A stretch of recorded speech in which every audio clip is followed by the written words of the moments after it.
In this episode, I'm going to talk about how to squeeze more out of social media and use it instead of it using you. And I created this episode because I've heard a lot of people saying that social media doesn't work. And I used to be one of those people. But I think there's a way to carefully construct your network and how you engage with social media and the things that you post to drive more professional success. This is Invincible Career. I'm Larry Cornett. I'm sure you've already heard this, but when it comes to social media, we are the product. The services are technically free, but we all end up paying a price. The big platforms like Twitter and Facebook, they make a killing off of the time you spend there, thanks to their highly personalized ads. They know everyone you are connected to, who you engage with, what you click, what you share, etc., etc. It goes on and on. Businesses leverage that massive amount of data so that they can show you ads they hope you will click. Social media platforms also love drama, titillation, and arguments. Lots of arguments online. That all draws attention. And the people who pay attention and engage end up feeding their hungry data machine. All of this improves the ad quality. Those highly targeted ads get more clicks, and that generates even more money. So it becomes a virtuous cycle for them. When you use social media the way that they want you to, they get rich. Fabulously wealthy. But what are you getting out of it? At best, you receive some personal benefits like seeing recent photos from distant family members, reconnecting with old friends, from high school, and finding some new ones. At worst, you fall into the trap of wasting time, endlessly arguing with strangers, and trying to change minds that will never be changed. Has anyone's mind or position on a topic been changed online? Highly unlikely. The social media giants are extracting billions and billions and billions from all of us, from the individuals and from the corporations. Don't let them use you and get nothing of value in return. Now it's your turn to squeeze some juice out of them. You can use social media to build your professional brand, grow a more powerful network, and advance your professional career. But you must use it the right way. Don't fall into the trap that I did for so many years. So many years. When it all first started, I felt obligated to accept friend requests. I would get friend requests from a boss, a current boss. And what are you going to do? Okay, boss, we're friends now. I felt like I had to follow people back. Everybody's like, follow me back, follow me back.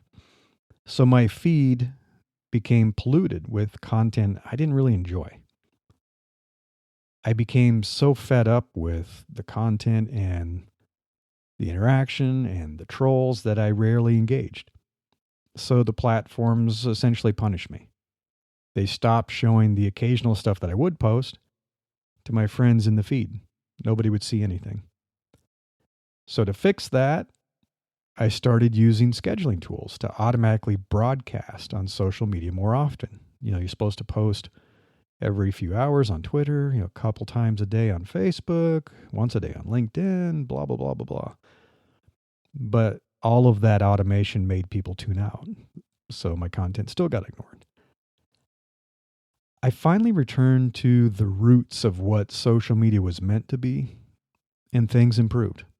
I became more human and authentic, and people responded. I took control of how I use social media, and now I'm enjoying the value of these platforms more than ever before. I want to talk a little bit about some of the common mistakes that people make. If you use your real name and identity for your social media accounts, and some services require that, it has to be a real ID. Everything you do is tied to your reputation, and it influences how people view you. Now, if you have alternative or throwaway accounts, so you can have untethered fun on social media, then you don't have to worry about this as much. But I would guess you have a few accounts where it is your real identity, like LinkedIn. Over the years, I've watched people using social media in ways that are potentially damaging to their careers. The choices they make are certainly impacting their reputations and their professional brands. And in some cases, they don't care or need to be concerned.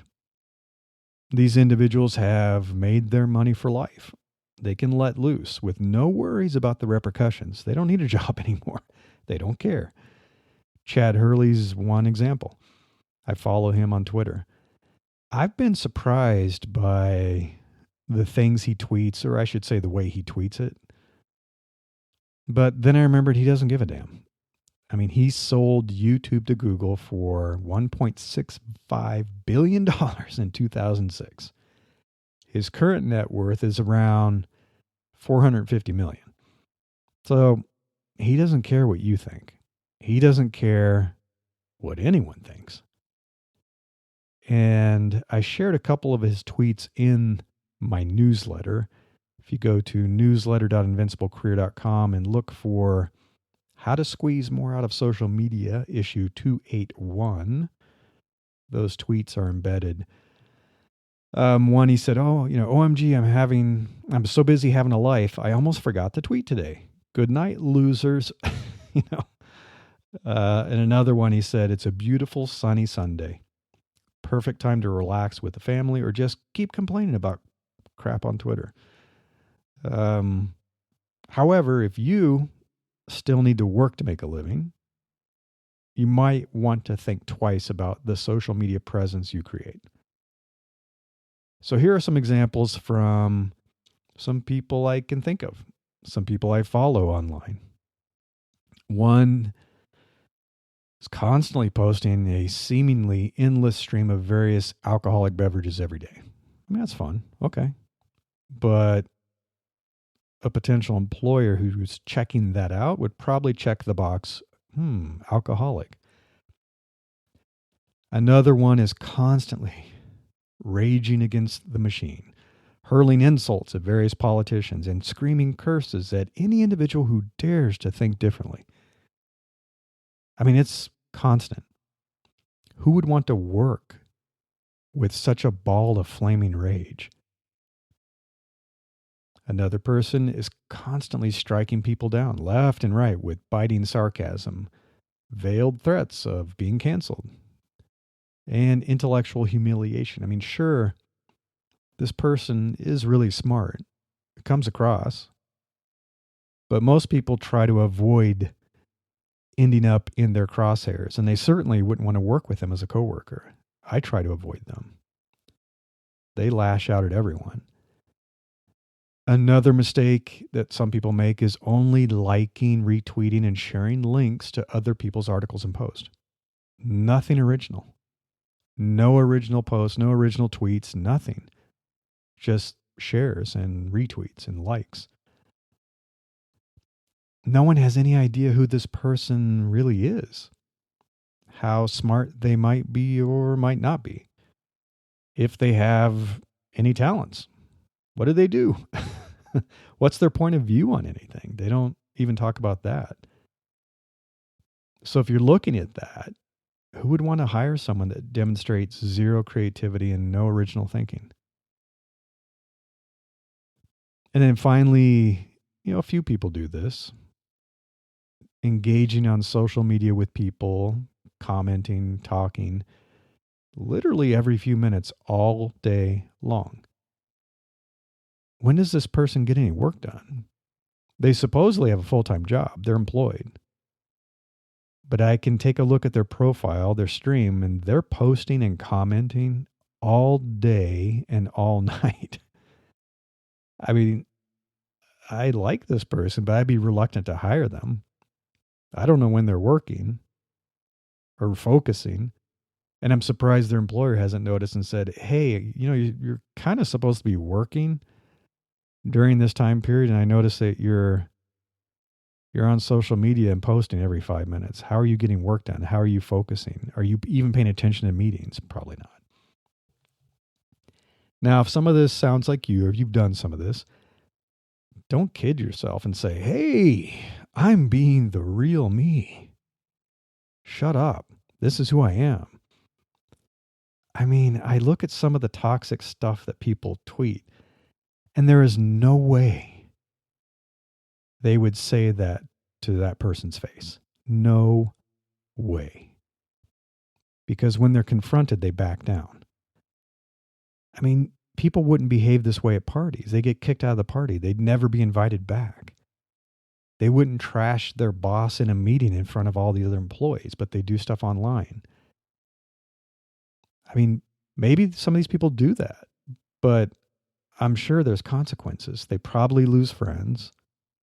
People stop inviting them to parties, and I've seen that happen where it's like, don't invite that person. They are so rude. And sometimes people get fired. There have been cases of people being fired for what they do on social media. So it's your choice. I mean, you can be the real, raw, authentic you and let loose, but then don't complain when things don't go your way later. I mean, social media is fire. It can be a powerful tool when you use it wisely, or it can burn your house down when you act like a fool. If you would rather take control of social media and bend it to your will, I want to talk about that.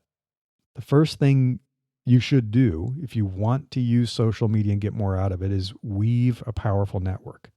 You have to intentionally curate your network. Maybe you feel forced to accept that connection request from your uncle on Facebook. I know I did. But other platforms are different, and they're not even on those platforms. So you should tightly control who you let into your inner circle. For some services, it used to be when they first started that a connection had to be a mutual decision. I mean, that's still true for a few services today. If you wanted to connect with me and see my stuff, I had to accept your request and make you a friend too. You can still use this model today if you take your account private, like Instagram's private account setting, or you make your content only visible to approved followers, like Twitter's protected tweet setting.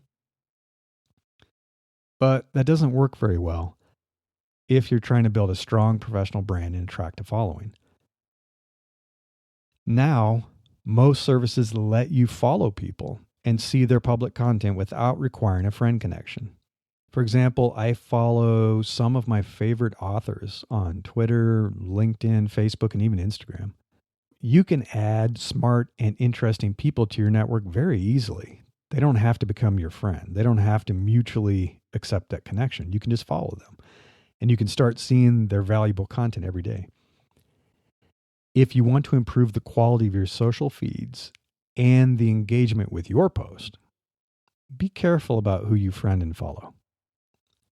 I'm much more selective now than I was in past years. When I let too many people into my network, I would see way too much useless garbage in my feed.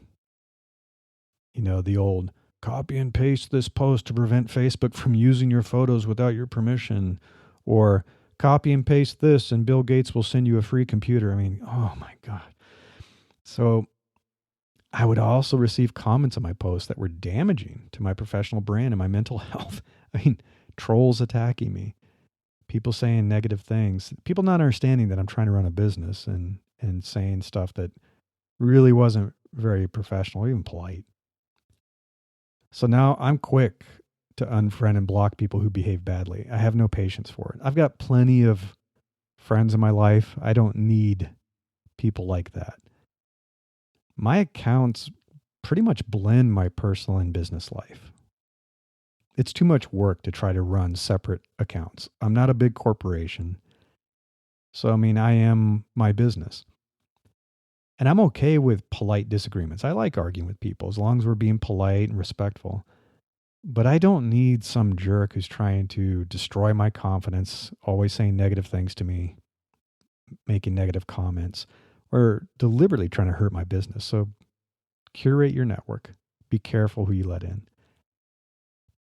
Next, craft a professional brand. And I'm not talking about a fake personal brand, and I'm not talking about being an influencer.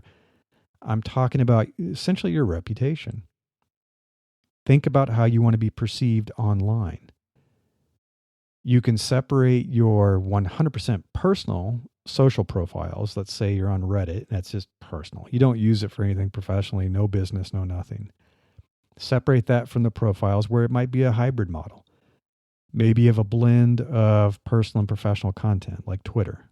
And I do that on Twitter too. Or you're 100% professional content. So maybe you use LinkedIn for nothing but professional content and engagement. Unless your accounts are privately locked down or you use a secret identity, you can rest assured that people will find you online. It's not that hard. Every recruiter and every employer that I know uses social media or specialized tools to check out potential job candidates. We used to many, many years ago. So I can guarantee you the tools are even better now. They use it to check up on their employees. They use it to evaluate potential collaboration partners or business partners. Whether you like it or not, your professional brand is impacted by what you say and do online. Now, you can let your brand develop organically. Whatever happens, happens. Or you can take control and shape it intentionally. If you want to do that, in your bios, your profile on all these social media accounts, be clear about who you are, what you do, what you care about, and how to learn more about you, like a link to your website, your LinkedIn profile, or whatever it is that's really important for you. And be consistent with these across all of these accounts where it is something that's building your professional brand or it's a hybrid account. You should also use a profile photo that is aligned with how you want to be perceived too. I mean, it might be fun to remember doing tequila shots on your last birthday, but do you really want that for your profile photo? Does a potential employer want to see you doing tequila shots in your profile photo? Probably not. And of course, your professional brand extends way beyond your bio. It's built on the content you share every day. It's reinforced with every word you say, everything you tweet, every post you make, and every action you take, how you respond to other people. So intentionally use social media to build and reinforce your professional brand. Then showcase your talent. I mean, it seems like many people think the only way to demonstrate their talent, the only time to demonstrate their talent is when they're writing the resume and putting together a cover letter, creating a portfolio, what they put on LinkedIn, and maybe a presentation that you create for an interview. Everyone saves it all up and they dump everything in those places and go, ta-da, there's my talent, there's my knowledge, there's my wisdom, there's my experience. Now give me a job. However, it seems like the only time that's going to come into play is when you've already decided to pursue a specific job and interview with some potential employers. So think about this. How many potential opportunities have been lost because you don't consistently share more about your talent on all of the services and all the places on social media where people can discover you? What you share on social media should be a mix. It should be a mix of content to keep things interesting and balanced. No one likes the person that's sharing nothing but business stuff all day, every day. Maybe on LinkedIn, but it gets boring on Facebook and Twitter. Now, the precise proportions vary based on the platform, your profession, the intended audience. But this is what I like to do with my account, my accounts, multiple accounts. And it's also what I like to see from other people that I follow. And I do follow a lot of people that are business owners and they're professionals and they do talk about their jobs and what they're doing. So I've structured these in priority order. So the first is posting original thoughts in your own words. It can be brief, 1 to 3 sentences, but doing this demonstrates how you think. It shows what you believe in. It lets your real personality shine through. These are your words.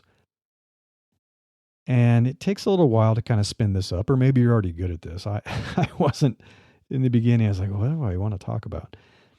But now I share things just when a random relevant thought crosses my mind. So something about careers and leadership and business. I also share snippets of content from my original articles. So I write these long articles, and I know sometimes they're probably a little too long. And to make it more consumable, I'll share short snippets of it all week long so that people can enjoy it in an easier to digest format. And I also keep a paper notebook, and I have an Evernote list, and I just write down ideas anytime it hits me. And then I go through later and I say, oh, that's a good one to share. So it's posting original thoughts. The second is natively sharing the original content you create. So this could be photos that you take, designs that you've done, illustrations, videos you produce, things you've written. And the key here is I'm saying sharing it natively, not a link to the content. So the thing that you may or may not know about social media and a lot of platforms is that they preferentially treat native content. So if I share a photo directly on Facebook or on, obviously Instagram or Twitter, instead of a link to a photo, it's more likely to show up in the feed for other people. If I share a link that goes to a different service, they kind of punish it a little bit. So you're basically sharing the original content, and this is your chance to shine. I mean, this is how you can showcase your talent, your expertise, what you do, and be discovered. I follow many talented writers and poets, cartoonists, artists, photographers, you name it, because they share their original content every day. I mean, I can't wait to see what they've created, what they create every day. The next is to comment intelligently on other people's posts. And this is to show support, to add value to the conversation, and to connect with like-minded folks who are also reading those posts. And I think this has been the best driver for me to get more attention online and to gain more followers. It's especially true when the original poster has a relatively large audience and a relevant audience. If it's people that don't care about what I do, then they're probably not going to follow me. Now, making kind of shallow comments like, me too, it doesn't really help. Liking it doesn't really help. That kind of stuff, nobody's going to engage with somebody who's like, oh, I really like how you said me too. I really like that you said, I like pizza too. It has to be something that's kind of thoughtful. I mean, engaging's good for tuning the feed algorithm so that you'll see more from that person, but it's not probably going to help you get more followers or get people to engage with you. Then the next is sharing links to your original content. So this is different than the native sharing. So you can share links to your content. And this could be something that you wrote or created. I share links to my Medium stories. I share links to my newsletter. My podcast. I share links to podcast episodes. A video you produced. A book you've written. Maybe you have a big photo album somewhere that's like all of your trip to Greece. Whatever. So you can share links to that. And then lower in the priority stack is sharing links to other people's content. This is what most people do. So this is news, it's an article someone's written, videos, blog posts, you name it. And that's what most people do, is they share links to other people's content. And yeah, you should, but make sure that the content fits your professional brand that you're trying to create. I mean, you can occasionally share stuff that's a little off-brand, something funny. But if you do that too often, people will unfollow you because you're no longer posting what originally convinced them to follow you. Last year, for example, I muted or unfollowed entirely some folks because they switched from sharing useful information, the stuff that they had been sharing for years, to ranting about politics nonstop. And it's like, I already know how you feel. I know how I feel. Hey, maybe we're even aligned on this, but do I need to hear you screaming about it all day long? It's not really helping me. It's kind of filling my feed with nothing but anger. So I had to mute them. And then finally, retweeting or quote tweeting and resharing from other people when they post something useful and insightful. So this is a little different. This is resharing content on the same platform. So retweeting a tweet. Again, make sure it's aligned with your professional brand. I mean, I like a lot of stuff that's funny and I enjoy it, but I don't necessarily retweet it because it doesn't fit the focus of my business. So then finally, I just want you to think about keeping your eye on the prize. You know, what is the number one thing that you want from social media professionally? What is it that you want? And don't just say, I want to get more followers. I mean, having followers is just a means to an end. It creates an audience for your message. Or you're connecting and finding friends, you know, people you can engage with. But acquiring more followers won't necessarily help you achieve your goals if you don't know what you want. So take a step back and think about what you want the most.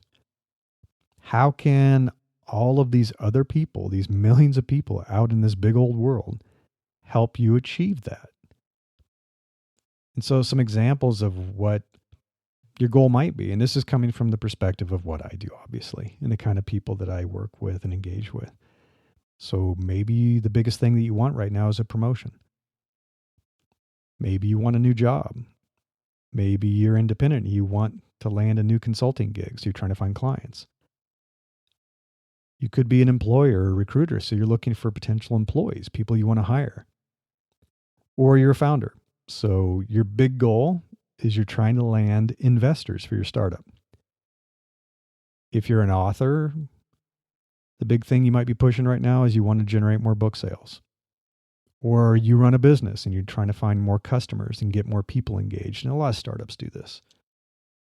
Maybe you want more speaking opportunities. So you're trying to show how you think and that you're intelligent and you have something useful to say on a topic, and someone reaches out and says, hey, would you want to speak on a panel?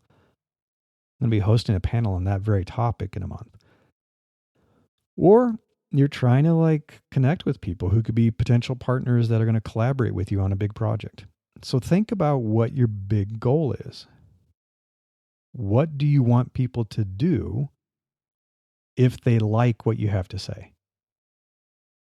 If someone enjoys what you're posting, if they really like the way you think, if they like your point of view, they think you're smart, what do you want them to do next? Where can you guide them to take that next step that gets you closer to your goals? So keeping your eye on that big prize keeps you focused. I mean, it ensures that you stay focused on using social media for a purpose. It helps you post relevant content. You'll think about it. You'll say, wait a second, this isn't aligned with what my goals are. If I post this, it's actually going to run contrary to my goals. I've done that. There's been some stuff that's like, wait a second. This actually is probably going to convince people to think very differently about something that I would rather they believe in this instead of that. It's going to help you attract the right people. It's going to help you direct people to the right destination. So if you know what your big goal is, then the links you're sharing, or especially your bio profile link, should go to where that goal is going to be more likely to be accomplished. Is it your personal website? Maybe it's your GitHub profile, your newsletter. I do that. Your portfolio of work. You want to showcase more of your work. Your LinkedIn profile. Maybe it's your author page because you're trying to sell more books. But think about, what is the big goal? What is the big purpose of you using social media? And then finally, I just want to wrap up by saying, it really It just comes down to behaving like a decent, intelligent human being online. Treat others as you wish to be treated. Engage in ways that reflect the way you want to be perceived. I think that was the original intent of the first social media sites. In the real world, you won't encounter all of the people you'd love to meet. You may never bump into someone you admire. However, you can follow them online. That's great. You can make friends with great people from all over the world. I have. You can engage in intelligent conversations and learn something new. I think that was the vision for social media. Unfortunately, it became polluted by trolls and bad actors and advertising, right? It all became about the money. But you can take control and wrestle social media back to what it should be for you. Be more human, genuine, kind, and authentic, and people will respond to you. They'll respond positively to you. Intentionally structure your network and be smart about what you share, and the right people will want to connect with you. Social media can be as wonderful or as terrible as you decide to let it be. I mean, you control who you follow. You control what you see because you control who you follow. You also control who gets to follow you and who gets to engage with you. Your career will benefit when you use social media for your purposes. And your sense of well-being will improve when you take firm control of how you use social media every day. Thanks for listening. I hope you enjoyed this episode, and if you would like to follow upcoming releases of the show, please subscribe. And as always, I appreciate your ratings and reviews. Thank you. If you would like to learn more about Invincible Career and the podcast, you can visit invinciblecareer.com. Until next time, I wish you the best of luck in becoming an opportunity magnet for the best things in life.